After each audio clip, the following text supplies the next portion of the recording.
নমস্কার। ঠাকুর মা স্বামীজি আর আমার গুরু মহারাজের চরণে প্রণাম নিবেদন করে শুরু করছি আজকের পাঠ। আজ আমি আপনাদের স্বামী প্রভানন্দের স্মৃতিচারণায় শ্রীমৎ স্বামী ভূতেশানন্দজি মহারাজ সম্পর্কে কিছু বলবো। স্মৃতির কুঠুরিতে ঢুকে পূজ্যপাদ স্বামী ভূতেশানন্দজির নথিপত্রগুলি খুঁজছিলাম।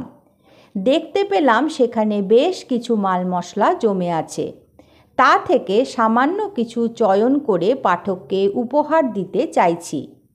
পূজ্যপাদ স্বামী ভূতেশানন্দজির সঙ্গে আমার ঘনিষ্ঠ পরিচয় 1968 সাল থেকে। সেই সময়ে আমি বেলুর বিদ্যামন্দিরে, ইতিপূর্বে তিনি রাজকোট থেকে বেলুর মঠে এসে মঠ ও মিশনের অন্যতম সহসম্পাদক হিসেবে যোগদান করেছিলেন। তাঁর হাসি মুখখানি দেখবার জন্য ও তাঁর মিষ্টি কথা শোনবার জন্য সবার আগ্রহ দেখবার মতো ছিল। এর পশ্চাতে ছিল তাঁর অসাধারণ স্মৃতিশক্তি। একটি দৃষ্টান্ত দেওয়া যাক। 1997 সালের প্রথম দিককার ঘটনা। একদিন বাগবাজারের বিখ্যাত দত্ত পরিবারের ব্রহ্মগোপাল দত্ত এসেছিলেন মঠ দর্শনে। তাকে নিয়ে গেলাম পূজনীয় প্রেসিডেন্ট মহারাজের কাছে। মহারাজকে প্রণাম করে তিনি নিজের পরিচয় দিতেই মহারাজ বলে উঠলেন, আমি তোমার মেজদার সঙ্গে স্কুলে পড়তাম, তখন সেকেন্ড ক্লাসে পড়তাম। প্রায়ই তোমাদের বাড়ি যেতাম। প্রতি শনিবার তোমাদের বাড়িতে ভাগবত পাঠ হতো। ভাগবতের পণ্ডিত মঙ্গলাচরণ করে স্বরচিত একটি কবিতা বলতেন। ব্রহ্মগোপালবাবু কবিতাটি জানতে চাইলে মহারাজ প্রথমে একটু থেমে থেমে তারপর সাবলীলভাবে সব কবিতাটি বলে গেলেন। ব্রহ্মগোপালবাবু শুনে থ। তখন তার বয়স 86 আর মহারাজের 97। মহারাজ কবিতাটি 15-16 বছর বয়সে শুনেছিলেন। কবিতাটির মান সেরকম উঁচুও নয়, অথচ সেটি তার স্মৃতিভাণ্ডারে উজ্জ্বল হয়ে রয়েছে। মহারাজের ঘর থেকে বেরিয়ে এসে ব্রহ্মগোপাল বাবু আমাকে ধরলেন যে কবিতাটি লিখে দিতে হবে। পরদিন সকালে মহারাজের সঙ্গে দেখা করে তাঁর কাছ থেকে শুনে কবিতাটি লিখে নিলাম ও ব্রহ্মগোপাল বাবুকে পাঠিয়ে দিলাম। যাকে আমরা হবি বলি সেই হবি পূজ্যপাদ ভূতেশানন্দজিরও ছিল। তার মুখ্য হবি ছিল সংস্কৃত ভাষায় শাস্ত্র চর্চা করা। আমাদের কয়েকজনের ইচ্ছা জানতে পেরে তিনি সাংকর ভাষ্য সমেত ব্রহ্মসূত্র পড়াতে শুরু করেন। ইতিপূর্বে কয়েকজন পণ্ডিতের কাছে আমার শাস্ত্র পড়ার সুযোগ হয়েছিল, কিন্তু ভূতেশানন্দজি মহারাজের পঠন পাঠনের যে সাবলীল ভঙ্গিমা দেখতে পেয়েছি তা সত্যিই দুর্লভ। তার নিত্যকার কর্তব্যকর্মের তালিকার অন্তর্ভুক্ত ছিল শাস্ত্র অধ্যাপনা। কেউ না কেউ তাঁর কাছে শাস্ত্রপাঠ গ্রহণ করেছেনই। সংঘাধ্যক্ষ হবার পরেও দেখেছি তিনি সাধু ব্রহ্মচারীদের বলছেন, কিছু প্রশ্ন থাকলে তো বলো। তিনি সানন্দে তাদের প্রশ্নের উত্তর দিতেন। গৃহী ভক্তগণেরও মনের সংশয় দূর করে দিতেন।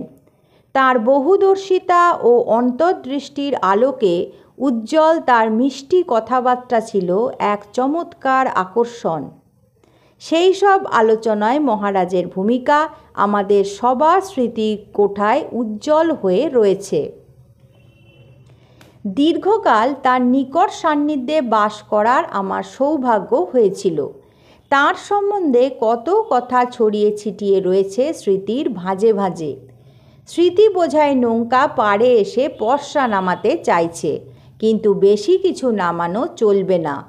নানা কারণে সেটি কেন সেটি আমাকে বলা ছিল। মনে রাখতে হবে মহারাজ নিজে পরিমিত বোধ গুণটির উপর জোর দিতেন। মঠ ও মিশনের ষষ্ঠ অধ্যক্ষ পূজ্যপাদ স্বামী বিরজানন্দজি থেকে আরম্ভ করে পরবর্তী প্রত্যেক অধ্যক্ষ মহারাজকে কাছ থেকে দেখার সৌভাগ্য আমার হয়েছে। তুলনা করে বলতে পারি আমাদের আর কোনো সংঘাতদক্ষ নানান স্তরের বিভিন্ন অঞ্চলের মানুষের মধ্যে এত জনপ্রিয়তা লাভ করেননি। সাধু ভক্ত, গৃহী ভক্ত এবং অন্যান্য মানুষের মধ্যে এত অধিক সংখ্যক ব্যক্তির অন্তর অপর কেউ স্পর্শ করতে পারেননি। একই দৃষ্টিকোণ থেকে একটি বিশেষ ঘটনা উল্লেখ করছি। দীর্ঘদিন সহাধ্যক্ষ ও অধ্যক্ষের দায়িত্বে থাকাকালীন তাকে সেবা করার সৌভাগ্য লাভ করেছিলেন বেশ কয়েকজন সাধু ব্রহ্মচারী। তার অসুখ বিসুখে চিকিৎসার জন্য ছিলেন বেশ কয়েকজন দক্ষ, প্রবীণ ও কিছু নবীন চিকিৎসক।